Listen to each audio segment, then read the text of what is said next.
School ખુલતાં જ દરેક મમ્મીઓને એક જ પ્રશ્ન સતાવતો હોય છે કે બાળકોને લંચ બોક્સમાં એવું તે શું આપવામાં આવે કે તે લંચ બોક્સ પૂરેપૂરો ખાઈ પણ લે અને તેમને હેલ્ધી રીતે જો તૈયાર કરીને આપવામાં આવે તો તેમના પોષક તત્વો પણ તેમને મળી રહે અને તેમનું ટેન્શન પણ દૂર થઈ જાય। તો આજ ડિમ્પલ્સ ડિશીસમાં સોમવારથી લઈને શનિવારના જુદા જુદા 6 લંચ બોક્સની રેસીપી આપણે શેર કરીશું, જે બાળકોને ખૂબ પસંદ આવશે અને તેમના પોષક તત્વો પણ તેમને ભરપૂર મળશે। તો ચલો સોમવારનું લંચ બોક્સ બનાવવાની રેસીપી શરૂ કરીએ। તો જેમના માટે સૌથી પહેલાં 1 કપ જેટલો જુવારનો લોટ લેશું। જુવાર છે તે સ્વાસ્થ્યનો ખજાનો છે, જોકે જુવારની જગ્યાએ કોઈ પણ બીજો લોટ લઈ શકો। અડધા કપ જેટલો ચણાનો લોટ અને સાથે અડધા કપ જેટલો રવો આપણે મિક્સ કરીશું।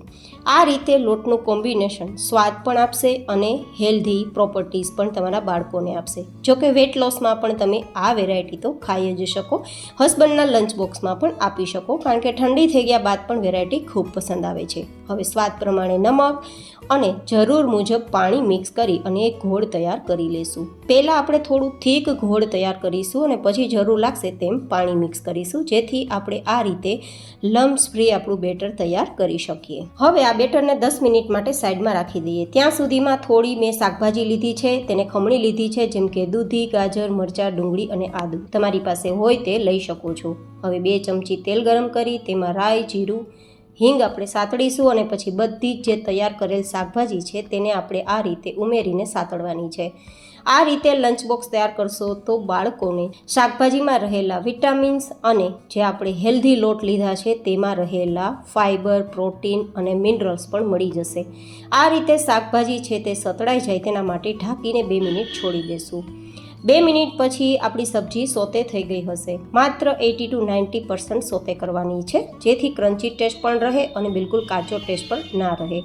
હવે આ તૈયાર થયેલ સબ્જીને આપણે બેટરમાં મિક્સ કરી દઈશું અને પછી આ રીતે ચલાવ્યા બાદ જરૂર મુજબ બીજા મસાલા પણ હવે તેમાં ઉમેરવાના છે, જેમ કે હળદર પાવડર, લાલ મરચું પાવડર, ધાણા જીરું પાવડર મેં બધા જ માપ સ્ક્રીન પર આપેલા છે। આ રીતે થોડા લીલા ધાણા પણ મિક્સ કરી દઈશું અને આપણું આ બેટર તૈયાર છે, પણ તેને 2 થી 3 બેચમાં આપણે ડિવાઈડ કરીશું, જેથી એકદમ સરસ ફર્મેન્ટેશનવાળું આપણું આ બેઝ તૈયાર થાય। તો 1-2 આપણે વેરાયટી તૈયાર થાય તેટલું અલગથી બેઝ લેવાનું, તેમાં 1 પેકેટ ઈનો, થોડું લીંબુનો રસ કે વિનેગર મિક્સ કરી અને આ રીતે બેટરની કન્સિસ્ટન્સી રાખીશું। હવે એક નાની કડાઈ હોય તો તે અથવા તો તવા પર થોડું તેલ, તલ આ બધું જ સાતળીશું અને 1-2 ચમચા જેટલું બેટરને આ રીતે થીક પાથરીશું। ઉપરથી થોડા ફરીથી તલ ભભરાવી દઈશું અને ઢાંકીને ધીમા ગેસની ફ્લેમ પર 2 મિનિટ થવા દઈશું। 2 મિનિટ પછી ઉપરની સપાટી ડ્રાય થઈ ગઈ હશે, તો આ રીતે સાઈડને હળવા હાથે ફેરવી લેવાની છે। બિલીવ મી ગાઈઝ, આ જે છે તે હેલ્ધી હાંડવો છે, વેજીટેબલ હેલ્ધી હાંડવો બાળકોને ખૂબ પસંદ આવશે અને તેના પોષક તત્વો પણ મળી જશે। ફરીથી 2 મિનિટ કૂક કર્યા બાદ આપણો હાંડવો ઓલમોસ્ટ રેડી છે। ઠંડો થઈ ગયા બાદ પણ ખૂબ પસંદ આવવાનો છે। બાળકોને ટોમેટો કેચઅપ કે તેની મનપસંદ ચટણી સાથે કે દહીં સાથે આપી શકો છો। જો તમે વેટ લોસમાં પણ આ રેસીપી લેવા માગો છો તો લઈ શકો છો, હસબન્ડના ટિફિન બોક્સમાં પણ આપી શકો છો। Super healthy, super delicious, super spongy આપણો હાંડવો તૈયાર છે। સોમવારનું લંચ બોક્સ રેસીપી કેવી લાગી એ કોમેન્ટમાં બતાવવાનું બિલકુલ ના ચૂકતા। હવે તૈયાર કરીશું મંગળવારનું હેલ્ધી લંચ બોક્સ। તો જેમના માટે એક મિક્સર જાર લેશું અને તેમાં લેશું દાળિયાના ફોતરા કાઢીને દાળ અથવા તો આખા દાળિયા પણ ફોતરા કાઢીને લેવાના અને પછી આ રીતે પાવડર તૈયાર કરવાનો, જે અડધા કપ બરાબર છે। હવે આપણે મિક્સર જારમાં 4 નંગ જેટલા મરચાંના ટુકડાની પેસ્ટ તૈયાર કરી લેશું। જોકે મરચાં તીખા, મોળા તમારા બાળકોની પસંદગી પ્રમાણે લઈ શકો અને વધઘટ કરી શકો। અડધા કપ જેટલો ચણાનો લોટ અને સાથે 1 કપ જેટલો ઘઉંનો રોટલી બનાવવાનો લોટ મિક્સ કરીશું। આ 3 લોટ એટલા હેલ્ધી છે કે વાત ના પૂછો। દાળિયામાં ભરપૂર પ્રોટીન, આયરન હોય છે, જે બાળકોના વિકાસમાં અને તેના હાડકાને મજબૂત કરવામાં ખૂબ ફાયદાકારક છે। હવે આપણે જે મરચાંની પેસ્ટ બનાવી છે તે અને થોડી કસૂરી મેથી, જેને સૂકી મેથી કહેવાય તે, સ્વાદ પ્રમાણે નમક, હળદર પાવડર અને લાલ મરચું પાવડર, થોડી હિંગ અને સરગવાનો પાવડર મારી પાસે પડ્યો છે તો તે ઉમેરું છું, જોકે ઓપ્શનલ છે। સાથે ધાણાજીરું પાવડર, આખું જીરું, અજમા અને તલ મિક્સ કરીશું. આ રીતે બધા જ મસાલા મિક્સ કર્યા બાદ મોણ માટે 3-4 ચમચી ગરમ તેલ આ રીતે ઉમેરવાનું છે અને મુઠ્ઠીમાં લોટ બંધાય ત્યાં સુધી મોણ આપવાનું છે. આપણે ઉમેરેલી બધી સામગ્રી ખૂબ હેલ્ધી છે, તો બાળકો ખૂબ પસંદ કરવાના છે. અને હવે એકદમ કડક લોટ તૈયાર કરીશું. ભાખરીનો લોટ કેવો કડક હોય છે તેનાથી પણ વધારે થોડો કડક લોટ તૈયાર કરવાનો છે. તો જરૂર લાગશે તેમ જ પાણી ઉમેરીશું અને આ રીતે કડક લોટ તૈયાર કરીશું. હવે આ જ લોટમાંથી આપણે એક સૌથી મોટું લુવું લેશું અને પછી તેને થોડું ભરેલું હોય તેવું વણવાનું છે. જેટલું મોટું થાય તેટલું અને થોડું થીક, રોટલી કરતાં ભરેલું અને ભાખરી કરતાં થોડું પાતળું. અને પછી આ રીતે ચપ્પુની મદદથી કટ કરી દઈશું જેથી વચ્ચેથી ફૂલે નહીં. અને પછી એક સરખી સાઇઝ આપવા માટે આ રીતે વાટકો હોય કે કટર હોય તેનાથી કટ લગાવી દઈશું. ગાઈઝ, આ જે વેરાયટી છે ને તેને તમે મસાલા ભાખરી તરીકે ઓળખી શકો છો, પણ એટલો સરસ ટેસ્ટ આપે છે કે બિસ્કિટને બાળકો ભૂલી જશે. તો જ્યારે પણ બાળકો બિસ્કિટની ડિમાન્ડ કરે ત્યારે આ રીતે બિસ્કિટ ભાખરી તૈયાર કરીને આપજો. લંચ બોક્સ પણ થઈ જશે અને તેમને હેલ્ધી પ્રોપર્ટીઝ પણ મળી જશે. અને પાછું આ ભાખરી 10 દિવસ સુધી તમે બનાવીને સ્ટોર પણ કરી શકો છો, તો એની ટાઈમ બાળકોને આપી શકો છો. હવે તવા પર બધી જ ગોઠવી અને ધીમા ગેસની ફ્લેમ પર 1 મિનિટ થવા દેશું. 1 મિનિટ પછી આ રીતે સાઈડ બદલી દેશું અને ફરીથી 1 મિનિટ થવા દેશું.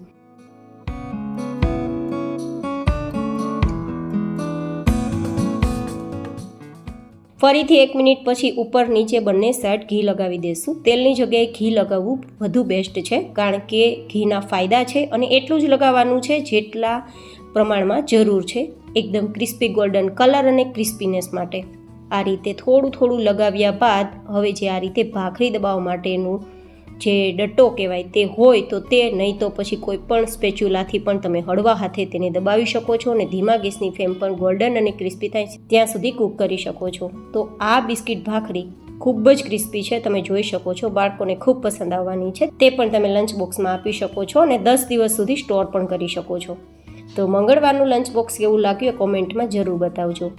હવે તૈયાર કરીશું બુધવારનું લંચ બોક્સ. મિક્સર જારમાં 1/2 ચમચી જેટલો લીંબુના ફૂલ જેને કહી શકો તે લેવાના છે અને 3 ચમચી જેટલી ખાંડ લેવાની છે અને પછી તેનો પાવડર તૈયાર કરી લેવાનો છે.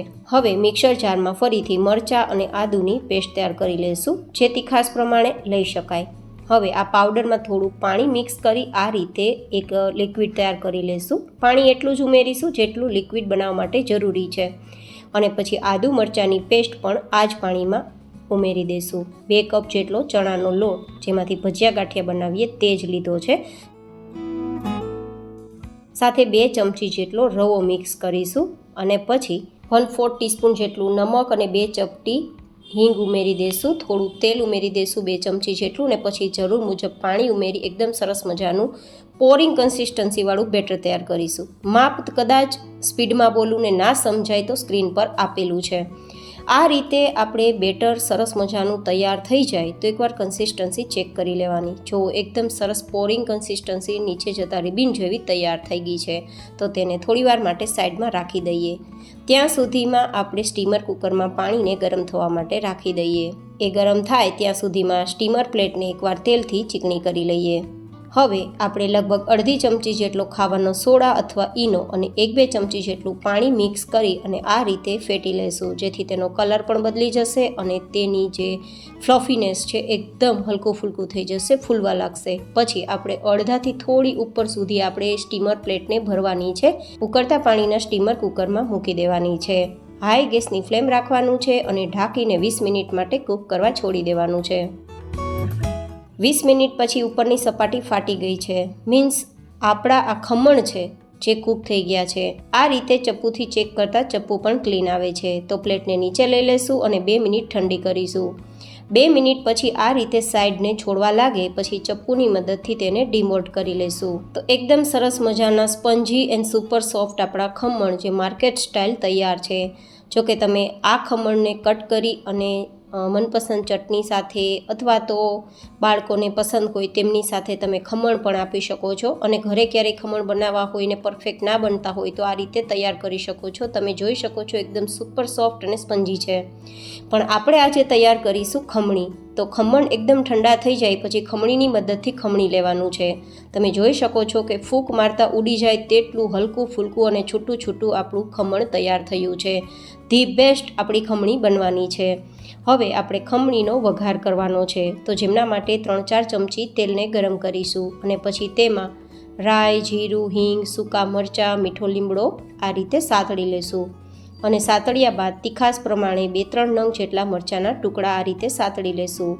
અને પછી થોડું પાણી 1/4 કપ જેટલું ઉમેરીશું. 2 ચમચી ખાંડ, કારણ કે ખમણી થોડી ખાટી છે.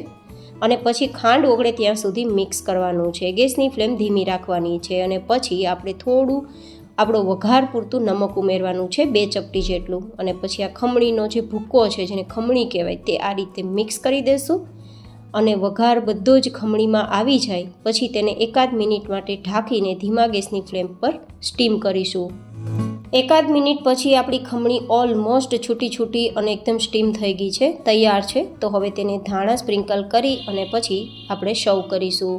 સુરતની સ્પેશિયલ ખમણી તમારાથી ક્યારેય બરાબર ના બનતી હોય તો આ વિડીયો જોવાનું બિલકુલ ના ચૂકતા.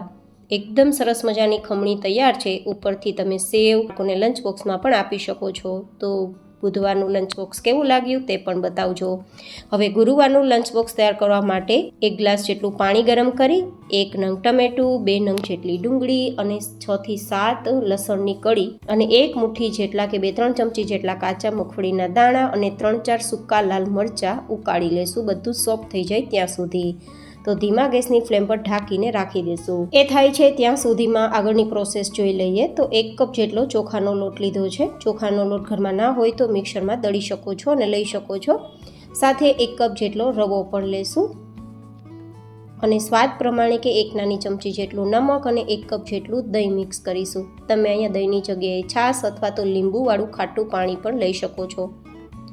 હવે થોડું પાણી ઉમેરતા જશું અને એકદમ સરસ મજાનું ઇડલી કે ઢોસાનું બેટર હોય તેવું આપણે બેટર તૈયાર કરી લેશું. આ રીતે કન્સિસ્ટન્સી છે. હજુ પણ એ થીક થશે, થોડો સમય જશે ત્યાં.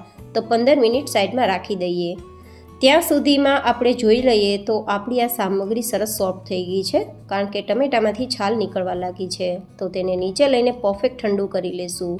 અને ઠંડુ થઈ ગયા બાદ ટમેટામાંથી છાલ કાઢી અને બધી જ સામગ્રીને પાણી વગર મિક્સરમાં ઉમેરી દેશું. સ્વાદ પ્રમાણે નમક અને કલર માટે 1 નાની ચમચી લાલ મરચું પાવડર અને આ રીતે ગ્રાઇન્ડ કરશું તો સરસ મજાની ચટણી તૈયાર થઈ જશે. આ ચટણી ખૂબ સ્વાદિષ્ટ લાગે છે, પણ બાળકોને તીખાશ પસંદ ના હોય તો તીખાશ ઓછી ઉમેરવાની રહેશે. 15 મિનિટ પછી બેટર આમ તો સેટ થઈ ગયું છે. 2 ચપટી સોડા, થોડો વિનેગાર આ રીતે મિક્સ કરી દેશું. અને આ રીતે બેટર ચેક કરતાં એકદમ સરસ પોરિંગ કન્સિસ્ટન્સી આવી ગઈ છે. તો મીડિયમ ગરમ તવા પર ધીમા ગેસની ફ્લેમ પર 1 ચમચા જેટલું આપણે બેટર રેડીશું અને તેને જાતે કૂક કરવા દેશું. આ રીતે ઢાંકી દેશું. ગેસની ફ્લેમ મેક શ્યોર કે એકદમ ધીમી જ રાખશું. ઉપરની સપાટી ડ્રાય થઈ ગઈ છે અને એકદમ હોલ થઈ ગયા છે. મીન્સ એકદમ સરસ મજાના આપણા આ અપ્પમ તૈયાર થઈ ગયા છે, જેને બીજી સાઈડ કૂક કરવાની જરૂર નથી રહેતી. આ અપ્પમ છે તે ઠંડા થઈ ગયા બાદ પણ ખૂબ પસંદ આવે છે. ઇડલીને ટક્કર મારે તેવા ટેસ્ટી હોય છે. નીચેથી આ રીતે ક્રિસ્પી એન્ડ ગોલ્ડન એન્ડ ઉપરથી સોફ્ટ એન્ડ સ્પંજી. એકદમ સુપર ડિલિશિયસ, સોફ્ટ અને ખૂબ જ પસંદ આવે તેવા હેલ્ધી અપ્પમ પણ તૈયાર છે. આ વેરાયટી અંદરથી એટલી સ્પંજી અને જાળીદાર છે કે વાત ના પૂછો. તો ગુરુવારનું લંચ બોક્સ કેવું લાગ્યું એ કોમેન્ટ બોક્સમાં જરૂર બતાવજો. હવે તૈયાર કરીશું શુક્રવારનું લંચ બોક્સ. તો જેમના માટે 500 ગ્રામ જેટલા પૌવા લેશું. તેને એકદમ સરસ મજાના પાણીથી ધોઈ લેશું. ધોયા બાદ નિતારી લેશું અને પછી આ રીતે ચેક કરીશું. મુઠ્ઠીમાં આ રીતે ભેગું કરીએ તો બંધાઈ જાય અને હાથથી છૂટા કરીએ તો છૂટા પણ થઈ જાય. બસ આ રીતે આપણે ધોવાના છે. મીન્સ પલાળવાના નથી, માત્ર ધોવાના છે, જેથી કચરો પણ નીકળી જાય અને પૌવા સોફ્ટ પણ થઈ જાય. પછી 2 ચમચી ખાંડ અને 1 ચમચી નમક સાથે અડધા લીંબુનો રસ અને અડધી નાની ચમચી જેટલો હળદર પાવડર મિક્સ કરી દેશું. અને પછી બધું જ સરસ મજાનું મિક્સ કરી દેશું, જેથી પૌવા સોફ્ટ પણ થઈ જાય, ખાટા મીઠા પણ થઈ જાય અને કલરફુલ પણ થઈ જાય. આ પૌવા બનાવવાની એક અનોખી રીત છે જે તમને ખૂબ પસંદ આવવાની છે. હવે આપણે 2 ચમચી તેલ ગરમ કરીશું અને તેમાં થોડા મગફળીના દાણાને સાતળી લેશું. મતલબ ગોલ્ડન કલર પર આવે ત્યાં સુધી નહીં, પણ થોડો કાચો ટેસ્ટ નીકળી જાય ત્યાં સુધી, જેથી ધીમા ગેસની ફ્લેમ પર જ 1-2 મિનિટ માટે આ રીતે સાતળવા. દાણા ફાટી ગયા છે પણ કલર એ જ રીતે છે, મીન્સ દાણા અંદરથી કૂક થઈ ગયા છે, તો તેને બહાર કાઢી લેશું. હવે તે જ ગરમ તેલમાં 1 નાની ચમચી જેટલું જીરું અને તીખાશ પ્રમાણે મરચાંના ટુકડાને સાતળી લેશું. હવે તેમાં થોડું પાણી ઉમેરીશું, 1/4 કપ જેટલું. હવે તેમાં સ્વાદ પ્રમાણે નમક અને થોડી હળદર, આમ તો આપણે પૌવામાં ઉમેરી છે તો વઘાર પૂરતું જ ઉમેરીશું. થોડો લીંબુનો રસ. આ રીતે બધું સરસ મજાનો તડકો તૈયાર કરવાનો છે, સાતળવાનો છે અને તેને 1-2 મિનિટ માટે કૂક કરવાનો છે. 1-2 મિનિટ પછી તડકો સરસ આપણો સતળાઈ ગયો છે, મરચાં સોફ્ટ થઈ ગયા છે, તો પૌવા પણ આપણા એકદમ રેડી છે. તેને મિક્સ કરી દઈશું. આ રીતે પૌવાને તૈયાર કરશો તો લાંબા સમય સુધી પૌવા આપણા સોફ્ટ જ રહેશે, બિલકુલ ચવડ નહીં થાય, જેથી લંચ બોક્સમાં પણ તમે આપી શકો. બાળકોને ખૂબ પસંદ આવે તેવા તૈયાર થશે. થોડા લીલા ધાણા આ રીતે મિક્સ કરી પછી આ રીતે બધું જ સરસ મજાનું મિક્સ કરી દેશું. આ પૌવા એકવાર તમે બનાવશો તો જે રેગ્યુલર પૌવા બનાવો છો તે ભૂલી જશો. જનરલી પૌવા છે તે બહાર તમને આરામથી ફરવા માટે જાઓ, ટ્રાવેલિંગ માટે જાઓ ત્યારે તમને જે મળતા હોય છે ને તે જ પૌવા છે, જેમાં બટેટું, ડુંગળી, લસણ કે પછી ટમેટું આવું કશું નથી. 5-1 મિનિટ તેને સ્ટીમ કરવા દીધા છે ધીમા ગેસની ફ્લેમ પર, તો એકદમ પૌવા છે તે સોફ્ટ થઈ ગયા છે અને એકદમ છૂટા છૂટા છે. જો હવે તેમાં આપણે જે ફ્રાય કરેલા મગફળીના દાણા છે તે મિક્સ કરી દઈશું અને પછી તૈયાર થયેલ પૌવાને સર્વ કરીશું. લંચ બોક્સમાં પણ ઠંડા થઈ ગયા બાદ આપશું તો એકદમ સુપર સોફ્ટ એન્ડ ખૂબ જ ડિલિશિયસ પૌવા બાળકોને પસંદ આવશે. ઉપરથી ઈચ્છા હોય તો મનપસંદ સેવ પણ ગાર્નિશ કરી શકાય, દાડમના દાણા પણ ગાર્નિશ કરી શકાય, એઝ યોર ચોઇસ. તો શુક્રવારનું લંચ બોક્સ કેવું લાગ્યું એ કોમેન્ટ બોક્સમાં લખીને જરૂર બતાવજો. હવે તૈયાર કરીશું શનિવારનું લંચ બોક્સ, જે બાળકોને ખૂબ પસંદ આવવાનું છે. તો જેમના માટે 1 કપ જેટલો ફુદીનો મિક્સરમાં લઈ લેશું. જોકે અહીંયા હું વધારે પ્રમાણમાં બનાવું છું તો મેં વધારે લીધું છે, તમે અડધાનું અડધું પણ લઈ શકો છો. સાથે થોડો આદુનો ટુકડો, 5 થી 6 તીખા મરચાં, થોડા લીલા ધાણા. અહીંયા અડધી નાની ચમચી જેટલું નમક, બરફના ટુકડા, જેથી ચટણીનો કલર ગ્રીન આવે. અને પછી તેને ગ્રાઇન્ડ કરી લેશું. ગ્રાઇન્ડ થઈ ગયા બાદ આ જે ચટણી છે તેને તમે સ્ટોર પણ કરી શકો છો. મેં સ્ટોર કરવા માટે જ વધારે બનાવી છે, પણ આપણી રિક્વાયરમેન્ટ માત્ર 1 થી 2 ચમચા જેટલી જ છે. હવે બાફેલા બટેટા લીધા છે 6 થી 7 નંગ જેટલા, તમે જરૂરિયાત મુજબ લઈ શકો છો, પણ બાફેલા બટેટા વહેલા બાફીને લેવાના છે જેથી પાણી ના હોય. અને આ રીતે હાથથી તેના ટુકડા કરી લેશું, મીન્સ મેશ કરી લેશું. હવે પાણીપુરીની જે પૂરી હોય ને તે લેવાની છે 15-20 જેટલી, ને આ રીતે ભૂકો કરવાનો છે. તમે રેડીમેડ ચવાણું છે કે પછી તમારી પસંદગી પ્રમાણેનું નમકીન લઈ શકો છો. તેમાં જે દાળિયા હોય ને તેને ફોતરા કાઢીને મેં લીધા છે, જોકે દાળિયા જ છે પણ ફોતરા કાઢેલા છે. આ રીતે બાફેલું બટેટું પણ મિક્સ કરી દઈશું. થોડા ખારી સિંગના દાણા, આપણા ઘરમાં ખારી સિંગ હોય જ છે, તો ખારી સિંગને ફોતરા કાઢીને લીધી છે, લગભગ 1/4 કપ જેટલી. અને અડધા કપ જેટલી ચણાના લોટની જે જાડી અને ઝીણી સેવ હોય તે, જે સેવ હોય તે લઈ શકો છો. હવે સમારેલી ડુંગળી, કેરીના ટુકડા, મારી પાસે કાચી કેરી હતી તો મેં ઉમેરેલી છે, જો કે ઓપ્શનલ છે. થોડા દાડમના દાણા, થોડા લીલા ધાણા. હવે આપણે તૈયાર કરેલ ચટણી છે ને તેને 3 થી 4 ચમચી જેટલી ઉમેરીશું અથવા સ્વાદ પ્રમાણે ઉમેરીશું. અને 1-2 ચમચી જેટલી ખજૂર આંબલીની જે ગ્રેવી કહી શકો અથવા તો જે પેસ્ટ કહી શકો, જે લિક્વિડ કહી શકો તે ઉમેરેલું છે, અથવા તેની ચટણી પણ ઉમેરી શકાય. અને થોડો ચાટ મસાલા. આ રીતે બધું જ મિક્સ કરી દેશું. બાળકોને લંચ બોક્સમાં આ રીતે ભેળ ન આપતા પણ બધું અલગ અલગ આપજો, જેથી જ્યારે પણ ખાવું હોય ત્યારે મિક્સ કરી અને તે ખાઈ શકે. પણ નાના બાળકો હોય તો તેમને લંચ બોક્સમાં મિક્સ કરી દેવું પડે છે, પણ મિક્સ કરેલું સારું નહીં રહે, ડુંગળીના કારણે લિક્વિડ થઈ જશે. તો આ લંચ બોક્સ તમે એની ટાઈમ ઘરે તૈયાર કરીને આપી શકો છો, અથવા ઓછા સમય માટે પણ લઈ જવું હોય તો આપી શકાય તેવું છે. ફરી મળીશું એક નવી એન્ડ હેલ્ધી રેસીપી સાથે. ત્યાં સુધી stay healthy and stay happy.